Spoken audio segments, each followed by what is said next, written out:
who's here tonight. Great to see you all. This is Doug Reusch, who is a professor of geology at the University of Maine at Farmington, and is going to talk to us tonight. One of the things that's come to us in sort of recent years that are working on the Historical Society is that we're way more than just the history of the people. Well, particularly, we concentrated on the local families that actually came up from Massachusetts to live here in the late 18th century. And then we've included our Wabanaki people and focusing on that, and definitely beginning to look at what's under our feet and all around us in this really complicated area of the coast of Maine. And so this is perfect for us. So this is Doug. Well, nice to see all of you here. It's nice to be here. Nice to be in paradise. So 2 weeks ago was the 115th New England Intercollegiate Geological Conference, and it was all around Penobscot Bay. And it's nice. I'm still depressurizing from that. So that's the reason I'm here. I led the trip to Islesboro, and also co-led 2 other trips. And I was paranoid about parking. So we made a deal. I'd give a talk in exchange for parking. Thank you. Yeah, it turned out there was plenty of space. Anyways, it's nice to be here. And I'm gonna focus on the deep history of this region, which is fascinating. Before I get started, I did put up 3 maps. This is our brand new map of Islesboro, which is in press. It will be available probably within a year from the Maine Geological Survey. So that's a result of mapping last fall with Justin Strauss at Dartmouth, his student Louise Torres, and Tori Smith, who has given talks to the Islesboro Historical Society. That's how we met, actually. This is the previous map of Penobscot Bay by Dave Stewart. That's U.S. Geological Survey. And this is my favorite map of the world of the northern Appalachians. So I was born in Boston, raised in this area. I was educated in Western Vermont, and during my college days, I worked in Hudson, New Hampshire, where I could look across the whole Appalachians. And this was right around, plate tectonics was happening, the plate tectonic revolution happened in the mid-1960s. I was at the tail end of that, and I found it fascinating that when I traveled from home to college and back, I was traversing the wreckage of an ancient ocean. So this part of the world had been down near the South Pole. North America was on the equator, and straddling the southern hemisphere was an ocean that separated North America from the exotic lands. So there's going to be some deep history. I'm not going to say too much about the nice beaches and streams, a little tiny bit about glacial stuff, but mostly the story centers around 500 million years ago, 500 million. So this is pre-Pangea. This is how the continents fit together before the Atlantic Ocean. And I'll be focusing on the history of the Appalachians based on Penobscot Bay rocks that was related to the assembly of Pangea. So pre-Pangea. All right, just a few slides. Can everybody see that okay? Okay. This is from 2 weeks ago. We were out on Islesboro. The storms from last winter were mostly bad, but they created some nice new exposures for a geologist. And what we see here is a straight glacial deposit known as till, overlain by layered marine sediment, like is being deposited in Greenland today. So we went directly from ice deposition to water deposition. Miles is pointing out iceberg drop stones.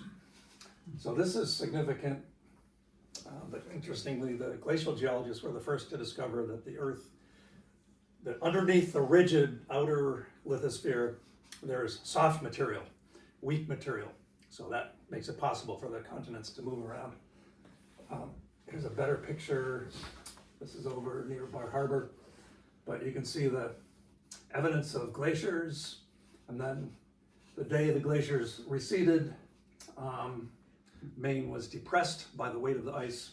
The Gulf of Maine extended all the way to Farmington. Farmington is built on a beach, and this layered sediment is the evidence of the glacial marine sediment, locally containing fossils like walruses, and in Burlington, Vermont, whale bones have been found.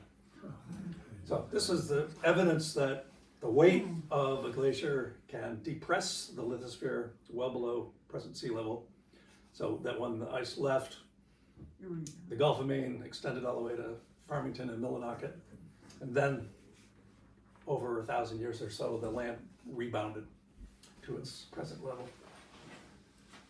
Before I stop with glacial, if you haven't had a chance to look at it's a new data called LIDAR.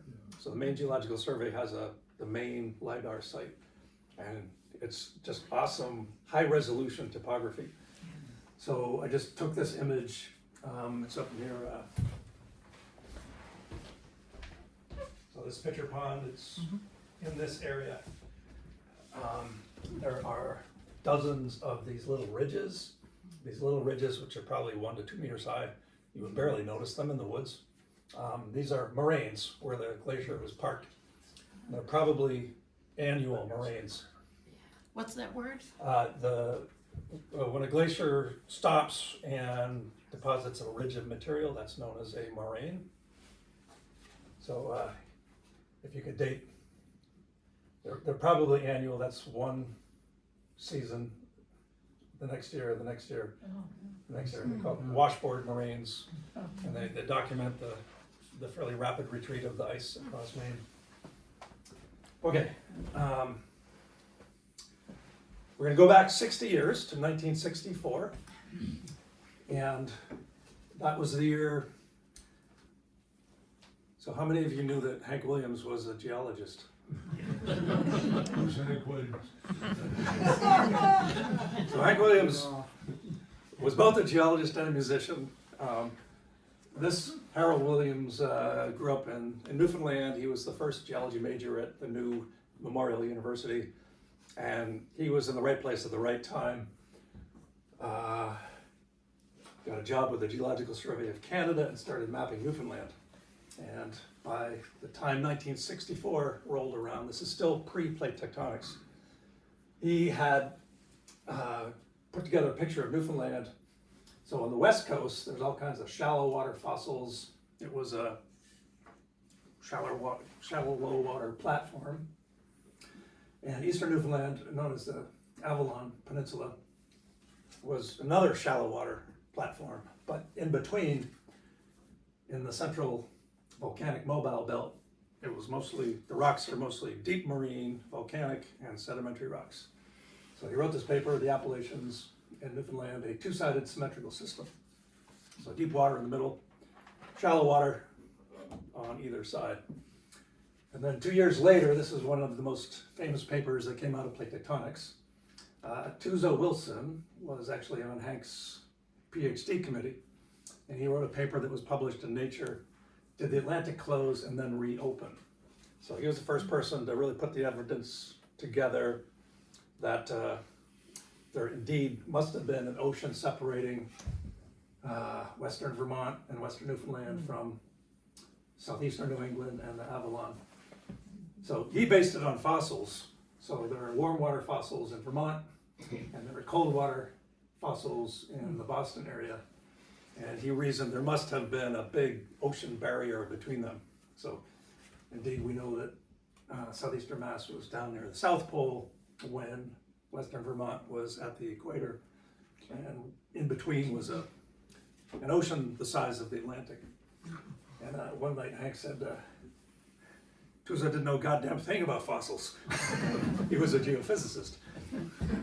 So you don't need to know a lot to make important conclusions. So this is Tuzo. He spoke at Farmington in 1985. This might have been his last public lecture. In the 66 paper, he writes, in Newfoundland, the geology of the northeastern coast has recently been described by Williams. He suggests that in Cambrian time, that would be 500 million years ago, a deep basin or ocean, not underlain by continental crust, crossed the central part of the island and separated two shelves. So he largely based this important paper on Hank's work. This is an illustration of what has come to be known as the Wilson cycle, which is the cycle of oceans opening, like the Atlantic is today, and then closing as they self-destruct. So this is a generalized model of a current mountain belt. So where there's a mountain belt today, like the Himalayas, there used to be an ocean. So go back in time, a previous supercontinent started to break apart. This is called rifting. A narrow ocean basin began to widen, and then at some point, oceans start to self-destruct. They cool off, they become dense, and they sink back. That's a process called subduction. And subduction closes the ocean, brings the pieces back together, and then you have a collision, which results in all the marine stuff being uplifted and formed into a mountain belt. So I made this model in 1992, I think. I probably showed it to, do you remember that? Well, You read his course. it's been a very helpful model to me, which is why I have the DNA model down here. All right, a few years later, the map that's on the wall over there came out in 1978. The first time I saw it, I just stared at it for at least an hour and just absorbed it. This was the first time anybody had analyzed a mountain belt in terms of the new plate tectonic concepts. So the color scheme is really nice. The blues represent the ancient continental margin of North America.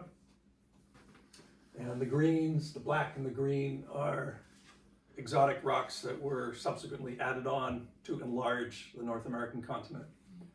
So everything from central Vermont to the coast of Maine is exotic, has been added on by tectonic processes. So we're going to focus on this area, Penobscot Bay. I didn't actually appreciate this until last night. I did my master's degree, I did most of the mapping work in 1981, and then wrote a short paper for the Newfoundland Journal of Geological Education, but I think I got most of the story right. So this is the short version of the history of the Appalachians. Roughly 500 million years ago, the North American plate was subducting under an island volcanic arc. So this part of the Iapetus Ocean, otherwise known as the Proto-Atlantic Ocean, this was closing and resulted in a collision. The volcanic arc was, North America went under and lifted up the volcanic arc. So it was impossible to subduct any more in that direction, so the subduction flipped. From then on, subduction was under North America, and that's what brought in the exotic parts of central New England, which has become known as the Gander continent, and southeastern New England, which is known as Avalon. So that's the summary of the history of the Appalachians. The original map was redone in 2000, updated and revised in 2006, and this is a generalized version of it. So Vermont is the eastern margin of North America, and then Maine, most of Maine is underlain by volcanic rocks, and under the volcanic rocks, some sandy rocks that are connected to an eastern continent, which we'll call Gondwana. And then a separate piece is known as the Avalon Zone, or Avalonia, shown in red. gonna zoom in. Yeah, the color scheme varies quite a bit. In this one, yellow refers to the sedimentary cover on the Gander continent. It's the youngest in that picture, and likewise, I'm gonna be focusing on the old rocks that are older than what's shown in yellow. So out on North Haven Islands, anybody know Barney Hallowell, who was principal at North Haven School? So Barney's house on North Haven is a stone's throw from this contact where the yellow was deposited on top of the older basement rocks in Penobscot Bay.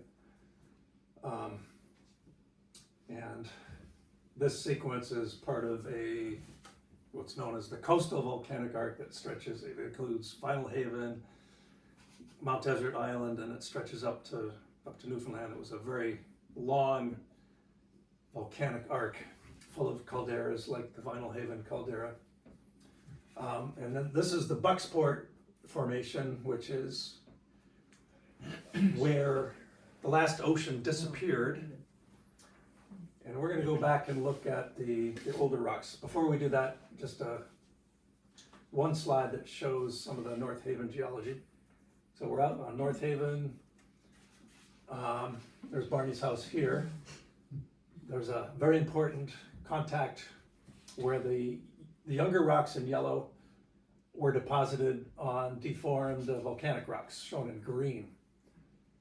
And the rocks shown in yellow are full of fossils like this coral, and they've been slightly tilted, but not much has happened to them. The fossils are easily recognizable as fossils. So we're gonna look underneath. And What are the fossils of? this one is a coral, and there's just about every type of fossil that you might have read about: trilobites and crinoids and brachiopods. It's the people who originally described this location listed almost 100 different species of fossils. Okay, so now the bulk of what I want to talk about is the basement, the older rocks, which can be divided into blues. The light blue is Camden Hills, dark blue is Islesboro, and then very different rocks in the Ellsworth terrain. So what I'm going to do is, my brain can only handle 3 things at a time. So we're going to basically zoom in and do no more than 3 things at a time. Well, actually I just lied because we're going to do 4. So we'll zoom into the Camden Hills. So you people, we are all located right about here. There's a Grindle Point. So the ferry goes back and forth. And before I get too far, the blues are, I think, quite related, and there's a huge contrast between the rocks here and the ones shown in green. So here's Rockland, Rockport, Camden, Lincolnville, Belfast. So there are basically 4 colors on this map. What color do you think that is? Is that red? Mm-hmm. Okay, the red is the Rockport group. It is the very oldest on this side. The Rockport quartzite and the Coombs limestone, which is what they use to make the cement. So they're part of a basement package that is pre-Cambrian, quite old. Those were uplifted and eroded and covered by the Maguntacook-Batty sequence shown in this purple color. So these are roughly 500 million years old, same age as the rocks at the base of the Grand Canyon, and they're largely contain a lot of quartz deposited on a nice clean beach at the edge of a continent. Above the Mount Batty Maguntacook sequence is capital OP, that stands for Ordovician Penobscot. So it's a very contrasting unit. It's a black, what was originally a mud you know about the arsenic in Northport? Yeah, so the arsenic in Northport is probably coming out of this gray formation, the Penobscot. And near the base of the Penobscot, it has some volcanic rocks in it. I didn't show the ones at Tanglewood, but there's a little bit of volcanic rock at Tanglewood that has been dated a little over 500 million years. And then the youngest rocks are named after Benner Hill in Rockland in light blue. And they contain the only fossil in this basement rock. And it's a miracle anybody found them, but Charlie Gaddotti, back in the 60s, found, he's not a paleontologist, but he found this fossil locality. And the paleontologists went crazy and had all kinds of arguments, but they both agreed it's Ordovician in age, which would put it around 450 million. So that's the youngest. So we have Rockport in the basement, overlain by quartz sands and quartz-rich rocks of Batty and Maguntacook. This black unit, the Penobscot, and then the youngest fossils are in the Benner Hill. So we're going to take a look at each one of these. Well, again, so here it is: Rockport, overlain by Batty, Maguntacook, Penobscot, and Benner Hill. You can see that these rocks have been folded and also broken by faults. Okay, so I've been working with Justin Strauss at Dartmouth College, and he is a geochronologist, and he has done some amazing work. What you can do with sandstone or a quartz sandstone is crush it up, and most of the sand grains are quartz. But a few of them are a mineral called zircon. And zircon has uranium in it, and uranium decays steadily over time, so you can date the zircon grains. So what they do is they take a big sample of quartzite, let's say from the summit of Mount Maguntacook, crush it up, painfully separate all the zircon grains, and date several hundred of them. So for this sample, they dated 267 little tiny zircon grains. And when you do that, they're not all the same age.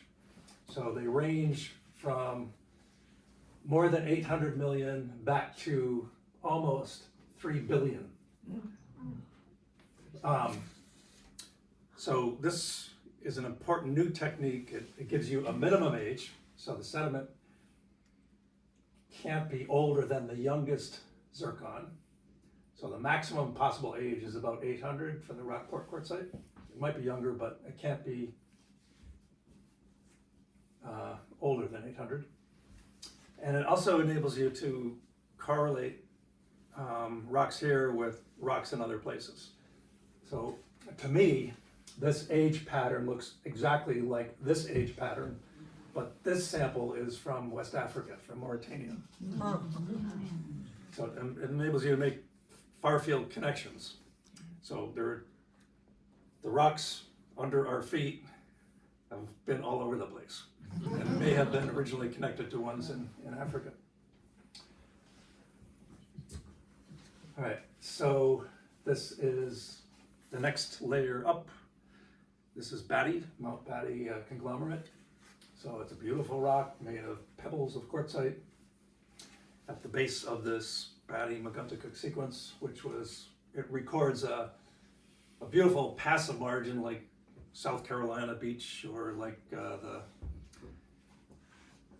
coast of Australia with the Great Barrier Reef. You get these beautiful clean sands. I do not have a picture of the Penobscot, but this is from what turns out to be the top layer, the youngest rock. This is a cross-section that Henry Berry made. Henry Berry works at the Maine Survey, and he's done the most work in this area, really careful, detailed mapping. This was published a couple of years ago. And if we start with Maguntacook is on top of the Rockport quartzite, which is on top of the Coombs limestone, which is the top of this Beauchamp Point Formation. And at the bottom, it says ZOP, which stands for Osier Point.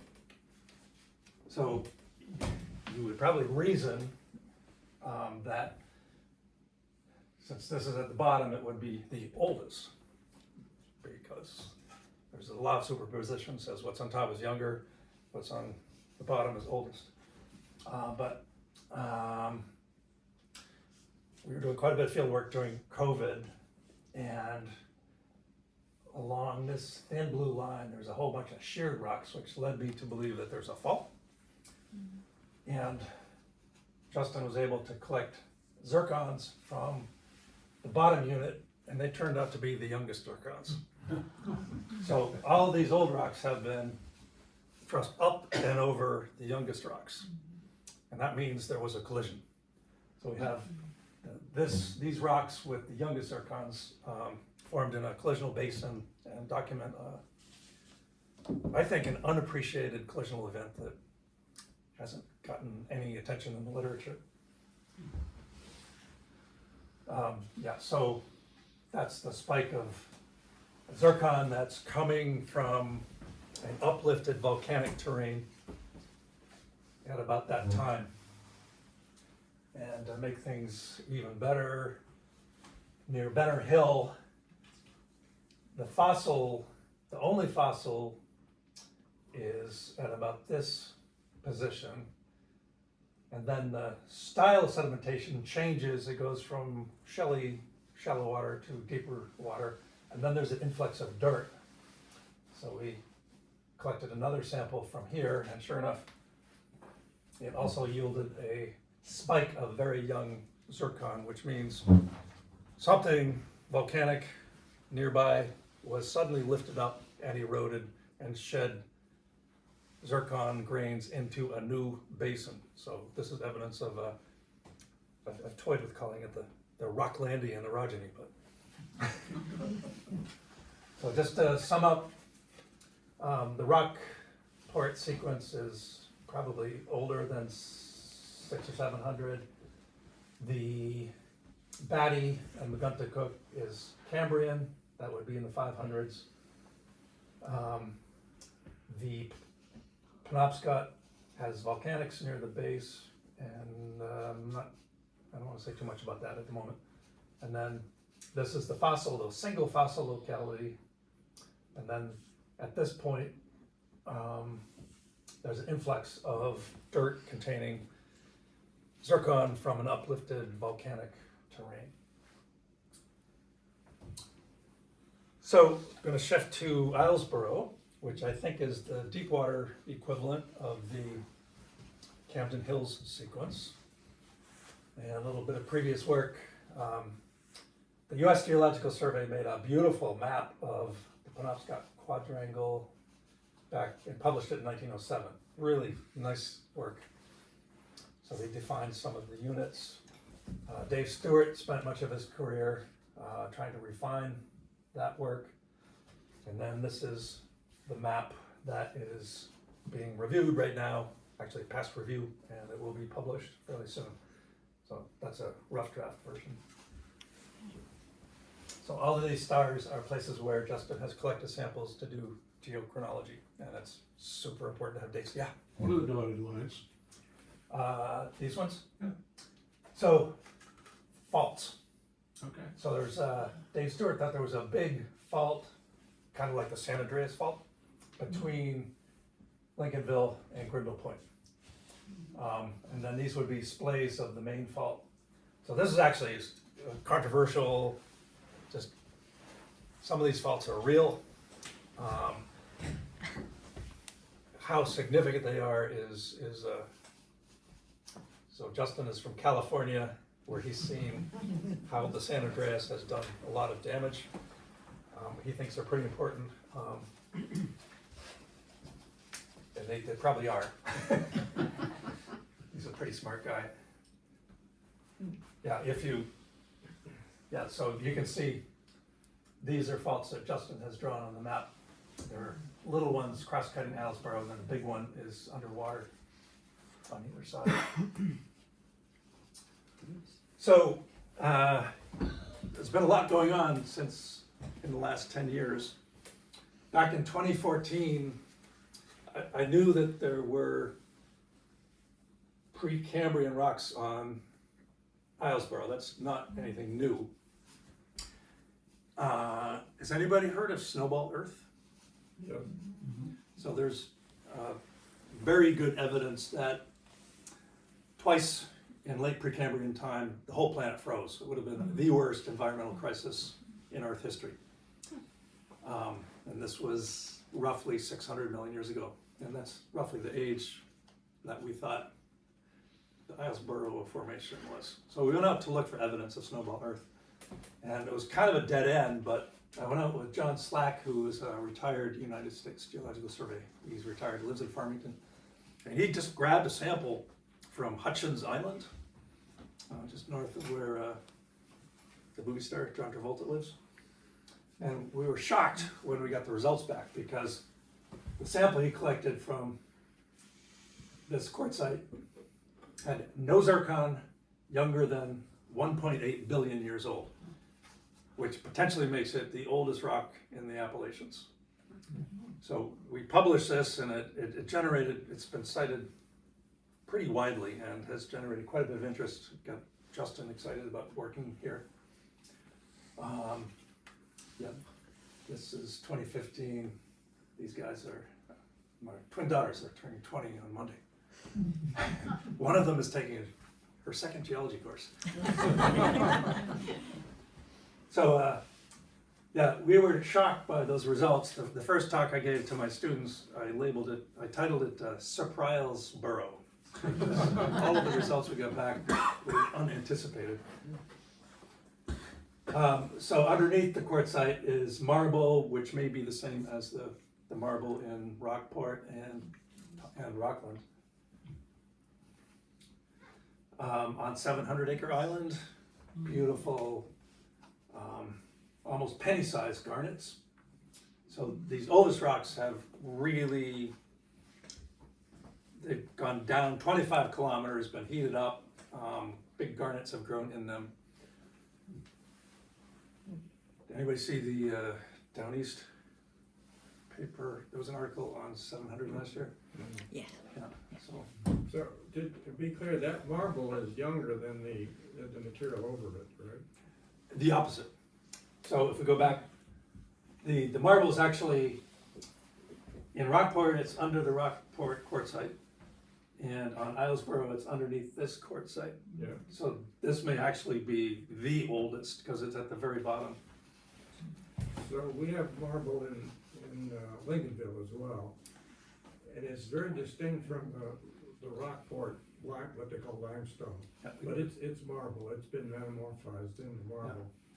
So would we expect the marble in Lincolnville would be as old as the marble there? So, do you know where Sherman Point is?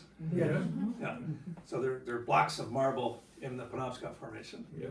which potentially could be fault blocks of the very oldest marble caught up in a subduction zone environment. Mm-hmm. That's how I would interpret them. So they could actually be fault-bounded blocks of the oldest unit, which is, as far as we can tell, the marble. So above that metamorphic basement is the Islesboro Formation proper, which makes up most of Islesboro, and it's beautiful sedimentary structures. These are layers of quartz sand. There would have been probably a continental slope environment. It's mostly fine-grained material, so it's a bit speculative, but if the rocks on Mount Batty and Maguntacook are the shelf, these would have been the deep water equivalent. Same material, but deposited mostly, but finer and deposited in slightly deeper water. This is a Grindle Point. There's a transition into carbonate, and this is from the middle of the Islesboro Formation, just a beautiful tan carbonate rock, a particular type called a dolomite.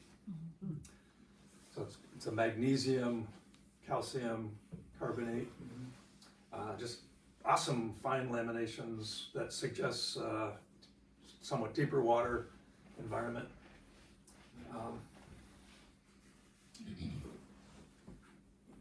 So that's how I would interpret the Islesboro Formation as an equivalent, deeper water equivalent to some of the stuff over here. And then the third unit on Islesboro is the Turtle Head Cove sequence. So it has zircon as young as 515, which puts it into the Cambrian time. That's consistent with features that we think are burrows. So by this time there's life. There's not much life pre-Cambrian. And actually, this is one of the signature formations of the Gander continent. We see it all the way north to the Dead River Formation and east to Gander, Newfoundland. It kind of cements the stratigraphy of central New England. And beautiful sedimentary features. These are cross laminations. The two younger units, the Islesboro Formation and the Turtle Head, have been folded. Beautiful folds. And also folded again. So here's Justin and his student Louise. You can follow these layers He's got highlighted too. Through these upfolds and downfolds. So the structure is nicely defined by following these marker beds. And also full of faults. So this is looking straight down at the ground, and these are vertical faults like the San Andreas fault. Different sense of motion, but these might be related to some of the black lines that you see crisscrossing and slightly offsetting the formations. Okay, I need to redo this because the new geochronology suggests that the Rockport quartzite is equivalent to quartzites at the bottom of the Islesboro, and the Coombs marble on Islesboro I think is probably the same as the limestone in Rockport, which is also called the Coombs. And then the youngest unit is Cambrian. So we got trace fossils, we have burrows in this unit, and the zircon suggests they're the same. So kind of need to redo that, but we're gonna jump over to the other side of the bay, and there's an absolutely huge contrast. The Ellsworth terrain is totally different. There's no quartz, well, I shouldn't say that, but parts of the Ellsworth terrain were open ocean, far from any continent. And I love this picture. This is taken from the southwest tip of North Haven, looking at Batty and Maguntacook. So the reason Maguntacook and Batty are mountains is because they're made of very hard quartzite. And North Haven is volcanic rock. It's all pillow lavas, erupted underwater. And if we take a close look, the sediment on top of the pillows is pelagic sediment. And there's no quartz in it. It's open ocean, far from any continent. So we go back. To me, the first order problem in Penobscot Bay is how do you juxtapose open ocean sequence with a continental sequence of roughly the same age? So the answer that I would suggest is that this was a continental margin that at one point must have gone under the Ellsworth terrain to lift the seafloor above sea level so that we see it today. This happens all over the place, and I think that's why we can see seafloor rocks above sea level today. And so this is from do an almost annual field trip over here. This is 2006. The students that's a big lava tube, pillow lava, similar to what's being erupted in Hawaii. these marine volcanic rocks are full of hydrothermal metal deposits. This is the Harborside mine, which has pure copper and zinc sulfides that were erupted at a hydrothermal vent. Oh, sure. Do you have an age on what those hydrothermal vents were that? Yeah, it's been 503, yep, they're Cambrian. They were shown incorrectly on the state map in 1985, and then the Canadians were suspect of that age because they don't have any metal deposits of that age. So they came down and dated it, and it turns out to be older Cambrian. And Dave Stewart was skeptical of that, so he went and dated it and got the same age. So they're definitely, these are well dated at about 503, which is Cambrian time. And where is this? This is the Callahan mine in Harborside Okay, on the Cape Rosier Peninsula. okay. Yeah, it's so if you've seen movies of black smokers in the ocean, that's what this is. So there are hydrothermal vents on the seafloor. The cold ocean water goes down, it dissolves metals, and then it comes up again, hits the cold seawater and precipitates those metals. So they form really rich, they're called volcanogenic massive sulfide deposits. Yeah, it's too bad that the people who mined back in the 60s didn't have any foresight. There were no environmental regulations. And they're still cleaning up the mess. And underneath these guys is probably the best example in New England of mantle rocks. So the earth has a crust, a mantle, and a core. So you rarely see the mantle because the crust is on top. But there are some circumstances that can bring the mantle to the surface. So we know it's mantle because this is a mineral called pyroxene, which is a very strong mineral, and it can only be deformed under extreme temperature conditions. So there's basically 100% consensus that this rock on Deer Isle, the serpentinite of Deer Isle, represents a piece of the Earth's mantle. So that was the focus of the Saturday field trip. And the Ellsworth terrain has been locally extremely sheared, and every place I've seen it, it's been top to the left, which is to the northwest. So that fits with the idea of the Camden Hills continental terrain going under eastern Penobscot Bay. So the Ellsworth terrain was thrust up and over the Camden Hills. And because the continental terrain is buoyant, it lifted the seafloor out of the water. So more examples of that. On the north coast of North Haven, we see shales of the Camden Hills sequence have been overthrust by volcanics, and then the shale gets squirted up into the base of the volcanic pile like this. So this is Penobscot. This is what we have in Northport that has the arsenic, and it gets squirted up into cracks in the overthrust volcanic rocks. And then just discovered this about a year ago. Condon Point, that's one morning in Maine where Sal went in to get ice cream. So she went right by Condon Point. And we found a good example of what's known as a thrust fault, where older rocks are thrust up and over younger rocks. So the volcanic rocks are repeated. And what is significant about this formation is that this would be what's called the footwall. So above the volcanic rocks in the footwall is a thin horizon of shale, which may be the base of the Penobscot formation. So that would be an important piece of the puzzle if that turns out to be true. So I'm going to just show a few pictures.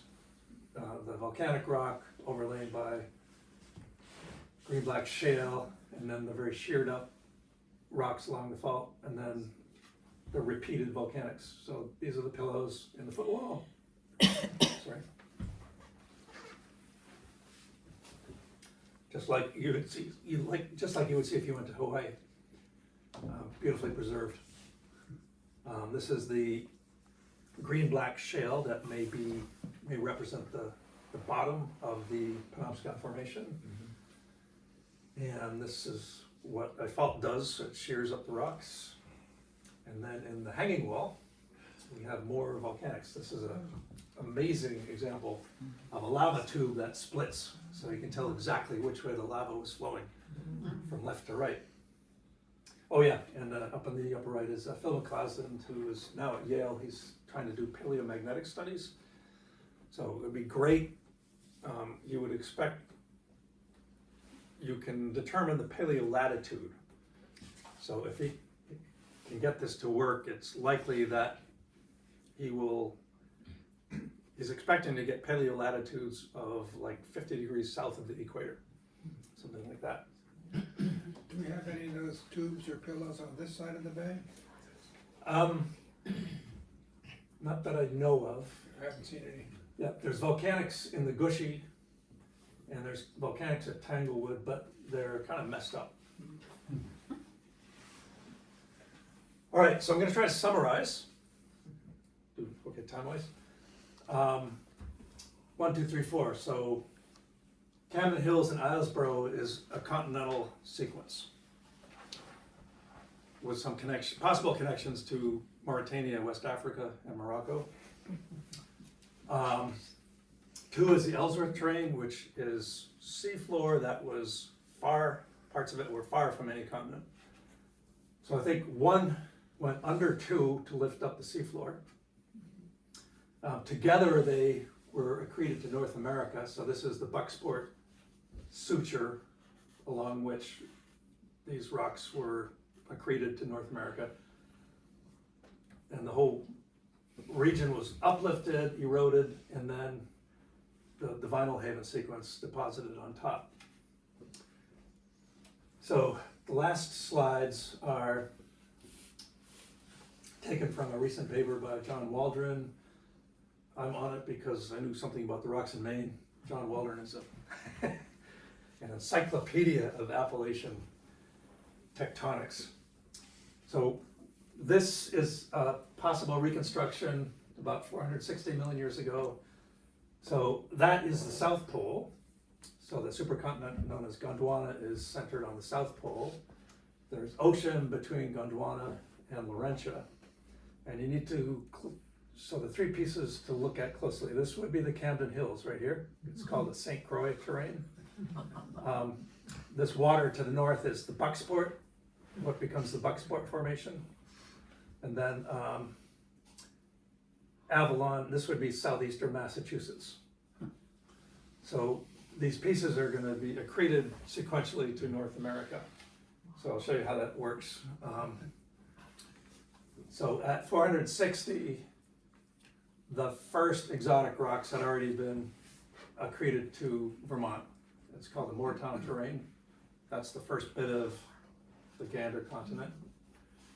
Next in line was the Ammonoosuc volcanic rocks in western New Hampshire were part of this volcanic arc. So these are Ammonoosuc volcanics. And then next in line there are volcanics that stretch from Portland, south of Bangor, up into New Brunswick. 4th is the Camden Hills, Penobscot Bay, and then eventually, right afterwards, southeastern New England comes in, that's the Avalon terrain. So let me just back that up a little bit.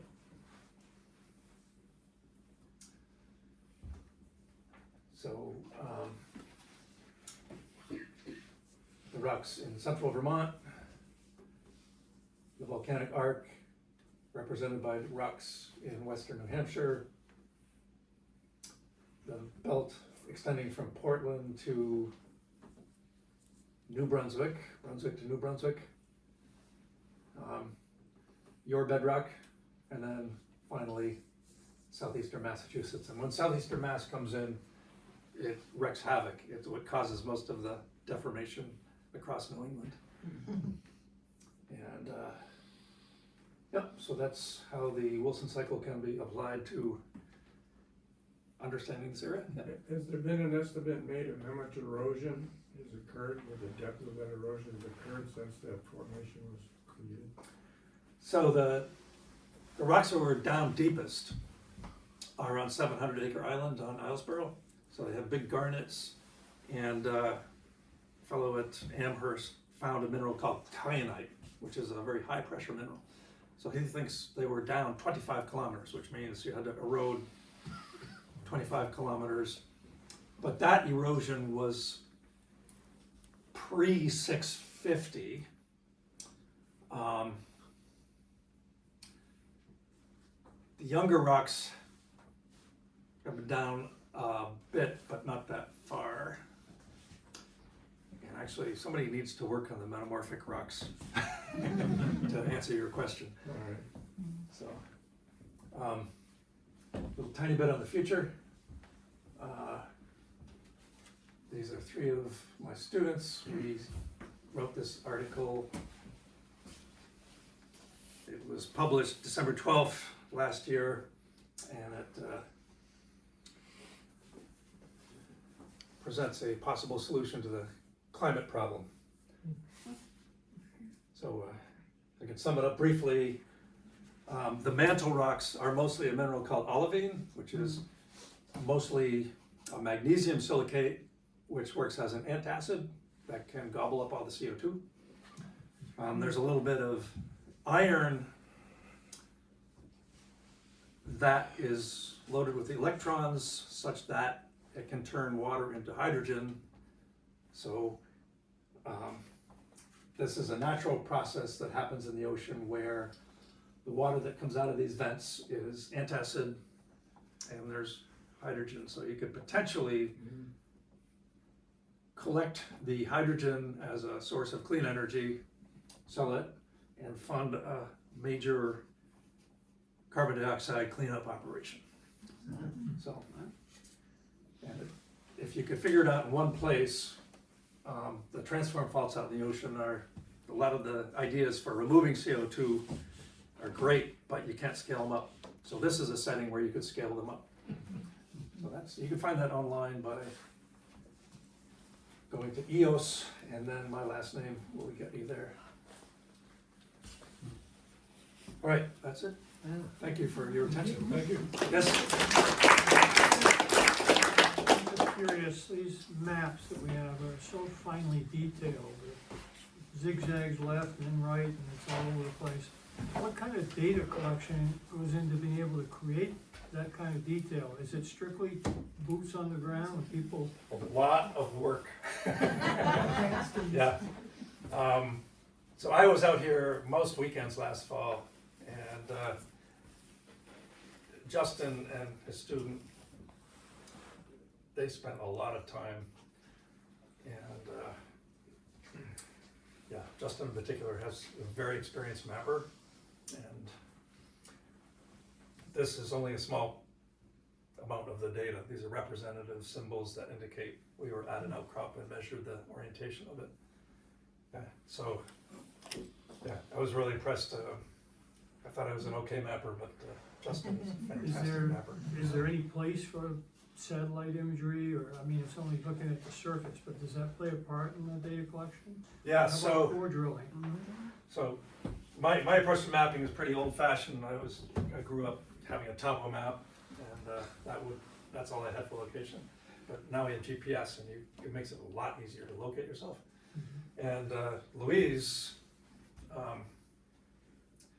he's first generation. His parents were immigrants from Mexico, but he's up to speed. He has a little iPad, and he has LiDAR located, so you get the high resolution topography.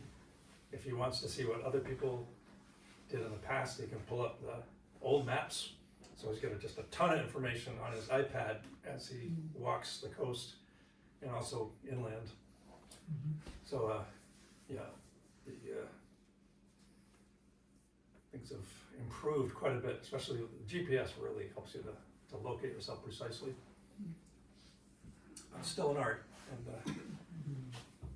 Justin was particularly good at it. Thank you. So, Are the fossils you're talking about pretty distinctive? I mean, can the average person realize they're looking at one? yes, on North Haven. Yeah. No, for the one near Rockland. To me, it's a miracle.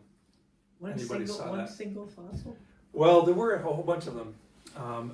So the fossil locality in Rockland is now a critical site. It's protected, but I think largely it's been over collected. There's not much left, and you really have to know what to look for. But the fossils on North Haven, you couldn't miss them. They're beautiful. Where did the Penobscot formation come in with its clay? So that would have been, if I go back,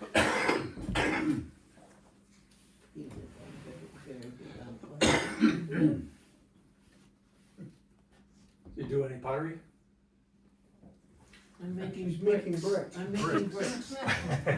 So this is the base of the Penobscot. So the Penobscot has kind of a sandy base, but then it grades up into clay. That's great for bricks and pottery. I'm We have- making it with a wooden mold, the way they used to. Yeah. Digging the clay and making it. So that clay is glacial flour. So when the glacier creeped across Maine, it ground up the bedrock into very fine flour. So if you go to a modern glacier in Switzerland, you'll see that the streams are blue-gray. That's future Penobscot formation. So the glacier does a nice job of grinding to a very fine size, and that becomes, when that murky water has a chance to settle, that's what resulted in the Penobscot clays. So, Good clay. yeah, it is. My daughters have made beautiful sculptures out of it. I got a whole room full of it. So have you yourself been to the bottom of the main quarry at the cement plant in Thomaston? We were there on a field trip in about 2 years ago. Yeah, 2022. And It was so hot. There's marble there. so you're close to hell, is that what you're saying? It was really, really hot that day. I was falling asleep, to be honest. But what was the finding that, what was your thoughts? So it's gray marble, similar to what you would see in the middle of Rockport. There's some beautiful outcrops of marble on one of the main streets in Rockport. And also, if you walk out the nice road on, Ocean Point. yeah, Ocean Point, yeah. So, yeah, it's marble. If you drop acid on it, it fizzes. And so, how deep do you think that quarry is? So, I just learned this 2 weeks ago. Apparently somebody drilled and they hit younger rock underneath, which is how they know that mass of old marble has been transported up and over younger rock. That's how they know they're running out of lime rock. Yeah, so you can't, yeah, yeah. That's why the plant closed. Is that really why it closed? Yeah. Huh. So the granite pluton underneath that older limestone metamorphosed into marble, was my understanding that younger rock is the granite that was created. Is this in Rockland? Yes. Thomaston. Thomaston and in Yeah. Lincolnville. Okay, so my knowledge is limited down there, so I guess I can't comment. Well, we have a fair amount of granite here in Lincolnville, Yeah. Yes. and we don't have granite on Ellsboro. Right. Yeah, so there's a whole bunch of younger granite coming up, especially in Northport, Yes. and it's really metamorphosed the Penobscot Formation. But stone's throw across the water on Islesboro, no metamorphism. Right. Yeah, so that's a reason for thinking that the Yes. Turtle Head Fault is a major fault. That's why Dave Stewart. Yeah, these are very metamorphosed on the other side of this fault, basically not metamorphosed. So he thinks that's a big San Andreas type fault. So, Well, we have that. Is granite a igneous rock or is it sedimentary? it was a huge debate 300 years ago. There were the Neptunists and the Plutonists, but it's an igneous rock. Yeah. But people originally thought there was a, do you know Goethe, the famous German writer? He was a Neptunist, and that camp thought that granite formed by the accumulation of crystals on the seafloor. And then it was Hutton, I think, who showed that it's actually solidified magma in igneous rock. But it was a hot debate for a while. Well, thank you for your Thank you. Thank you so much.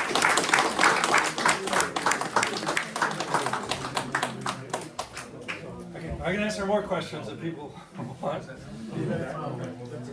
Did you agree?